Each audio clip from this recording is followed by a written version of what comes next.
ఈరోజు సవతి తల్లి అనే కథ గురించి తెలుసుకుందాము.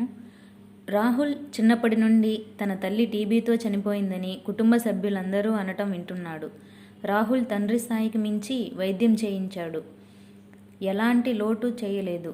ఆమె విషయంలో కన్న తల్లిని కూడా నమ్మకుండా సేవలు చేస్తూ అన్ని పనులు అతనే చేసేవాడు.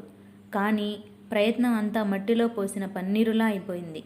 ఆమెను కాపాడుకోలేకపోయాడు. రాహుల్ 3వ పుట్టినరోజు నాడు తల్లి తన స్నేహితురాల్ని పిలిచి తండ్రి చేతిని ఆమె చేతుల్లో పెట్టి శాశ్వతంగా వెళ్ళిపోయింది. తర్వాత చాలా నెలలు తండ్రి జీవిత్సవంలా మారిపోయాడు. కేవలం తన పిల్లల కోసమే బ్రతుకుతున్నాడు అంతే. చివరికి అతని పరిస్థితి చూసి రాహుల్ నాయనమ్మ రాహుల్ తండ్రికి అతని భార్య స్నేహితురాల్ని ఇచ్చి పెళ్లి చేసింది. ఇప్పుడు రాహుల్కి అతని తల్లి రూపంగా కూడా గుర్తులేదు. అతని కొత్త తల్లి అతన్ని ఎంతగా ప్రేమిస్తుందంటే రాహుల్ లేకుండా ఒక్క నిమిషం కూడా ఉండలేదు. బయట వాళ్ళు ఎవరైనా ఆమె సవతి తల్లి అంటే ఎవరూ నమ్మను కూడా నమ్మరు. ఆమె పుట్టింటి వారు, సీత, నువ్వు కూడా ఒక బిడ్డకు జన్మనివ్వాలి. వృద్ధాప్యంలో నీకు తోడు ఎవరూ కన్నబిడ్డలనే నమ్మలేని రోజులివి. అలాంటిది నువ్వు ఈ పిల్లల వెనకబడి పిచ్చిదానివైపోతున్నావు అని ఆమె తల్లి అంటూ ఉండేది. దానికి సీత, ఈ ప్రపంచంలో సంతోషంగా జీవించడానికి ఒక కొడుకు కూతురు ఉంటే చాలు. అలాంటిదే ఆ దేవుడు నాకు ఇద్దరిని ముందే ఇచ్చేశాడు. అలాంటప్పుడు అకారణంగా సంతానాన్ని పెంచుకోవాల్సిన అవసరం ఏముందమ్మా అని వాదించేది. రాహుల్కి ఇప్పుడు 25 సంవత్సరాలు దాటాయి. ఒకరోజు తండ్రి అనారోగ్య పాలై అతని అంతిమ సంస్కారాలు చేయడానికి స్వగ్రామం తీసుకొచ్చారు. 11వ రోజు బంధువులందరూ వచ్చారు.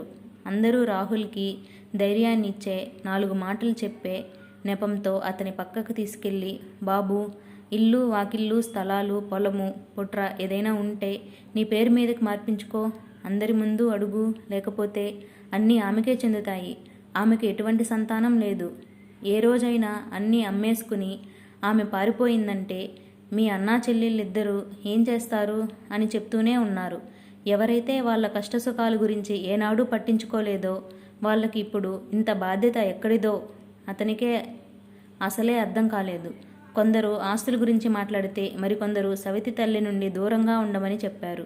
ఆఖరికి కార్యక్రమం అంతా పూర్తయిన తర్వాత రాహుల్ అందరి ముందు ఇలా చెప్పాడు, మీ అందరూ ఎవరినైతే సవతి తల్లి అంటున్నారో నిజానికి నేను ఆమెని నా తల్లిలాగా భావించట్లేదు.